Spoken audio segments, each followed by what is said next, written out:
라이런 디귿 5월 9일 아침 묵상. 오늘 본문은 민수기 22장이 되겠습니다.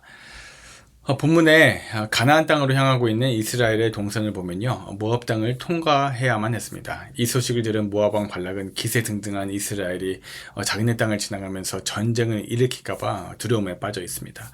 이에 발락은 이스라엘을 저주하기를 결심하고요, 이 당시 국제적으로 명성이 자자한 발람이라는 점쟁이에게 많은 뇌물을 주고 청탁을 하면서 이스라엘을 저주하도록 부탁합니다.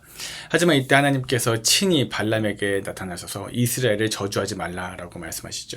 그리고 그 이유를 무엇이라 말씀하십니까? 민수기 22장 12절에 그들은 복을 받을 자니라 라고 말씀하십니다. 하나님께서 복주식으로 작정하신 이 백성을 발람, 너가 가서 저주하지 말라는 거예요. 이 부분을 오늘 잘 기억하시기 바랍니다. 하나님의 말씀을 듣고 결국 발람은 자신에게 찾아온 모압 사신들을 다시금 돌려보내게 됩니다. 하지만 모압 왕 발락은 여기서 포기하지 않죠. 내일 본문이 되겠지만요, 본문 23장을 보면 발락은 더 높은 귀족들을 보내어서 발람을 유혹하였습니다. 결국 발람은 재물에 눈이 어두워서 하나님의 말씀을 어기고 이스라엘을 저주하게 되죠. 드디어 발락이 소원하던 대로 발람은 이스라엘 백성들을 저주하기 위한 구판을 세팅해놓고 이제 막 저주를 하려고 하던 참이었습니다.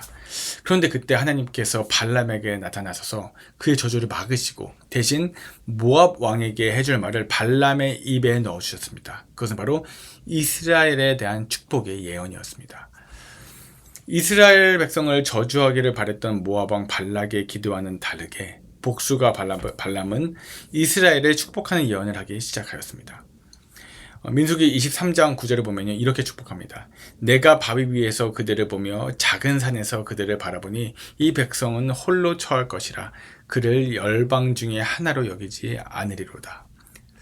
자, 근데 이 말씀을 얼핏 보면 마치 이스라엘이 세계에서 고립되고 소외받는 것처럼 보이지만 진정한 의미에서 이 말씀을 바라본다면요, 이 말씀은 곧 하나님께서 이스라엘 백성들을 세상 다른 나라와 구별하여 택하셔서 특별히 주시는 권능과 영광을 받게 될 것이라는 예언이었습니다.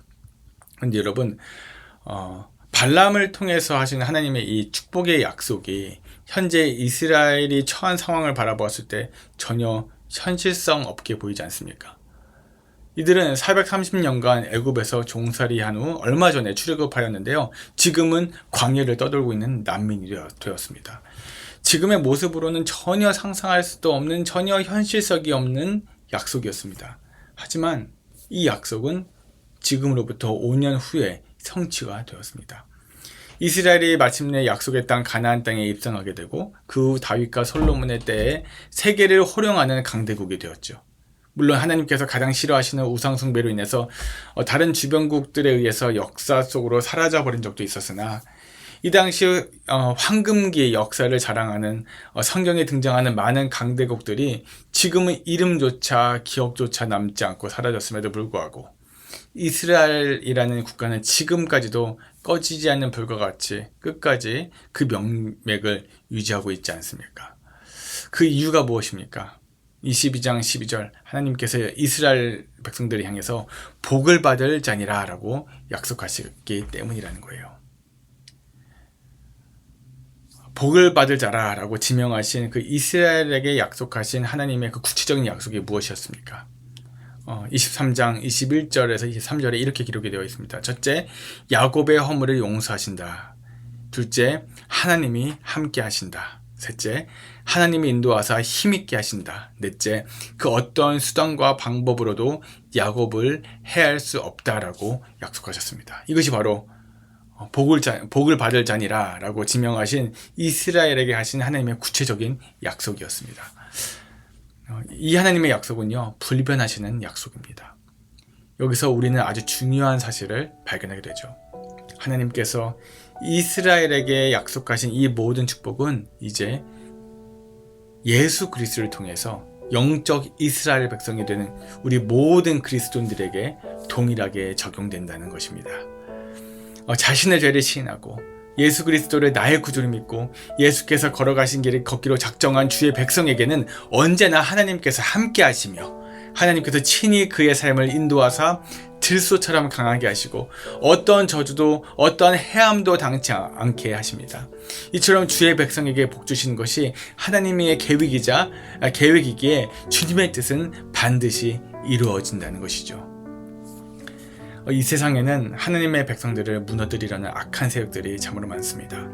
하지만 아무리 주의 백성을 해하려고 쓰러뜨리기 위해서 온갖 교묘한 술수를 쓸지라도 악한 세력은 결코 성공하지 못합니다. 우리는 결코 쓰러지지 않습니다. 그것은 우리가 강하기 때문이가 아니에요. 사실 우리는 매우 연약합니다. 그러나 우리 옆에 계신 하나님께서 크고 강하시기 때문이라는 것입니다. 지금 우리 삶에 폭풍이 불어닥칠 수가 있습니다. 세상에서 그리스도인으로 산다는 것이, 믿음을 지키고 산다는 것이 버겁고 힘겨워서 신앙을 포기하고 싶을 때도 있습니다. 그러나 폭풍이 몰아치는 바다와 같은 이 세상에서도 여전히 하나님께서 우리를 붙잡고 보호하고 계심을 반드시 기억하시기 바랍니다. 그리고 우리에게 하신 약속의 말씀을 꼭 기억하시기 바랍니다. 너는 복을 받을 자라. 우리를 무너뜨리려 하는 대적들이 있어도 그 배후에서 더 크게 역사하고 계신 하나님만을 바라보십시오.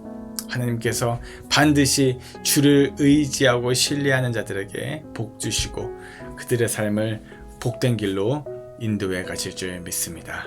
기도하시겠습니다. 신실하신 하나님 아버지, 우리를 복받는 자라 부르시고 어떤 상황 가운데에서도 붙드시며 인도하시는 은혜에 감사합니다. 눈앞의 현실이 하나님의 약속과 달라 보일 때라도 흔들리지 않게 하시고 사람의 말이나 세상의 위협보다는 주님의 약속의 말씀을 더욱더 신뢰하게 하여 주시옵소서.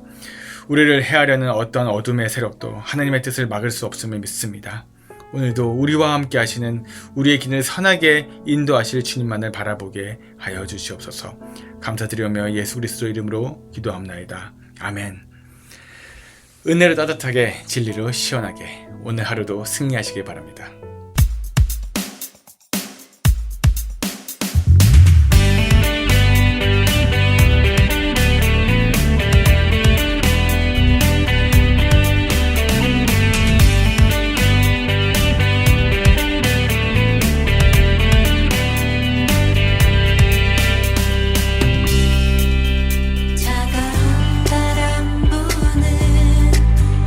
얼어붙은 세상에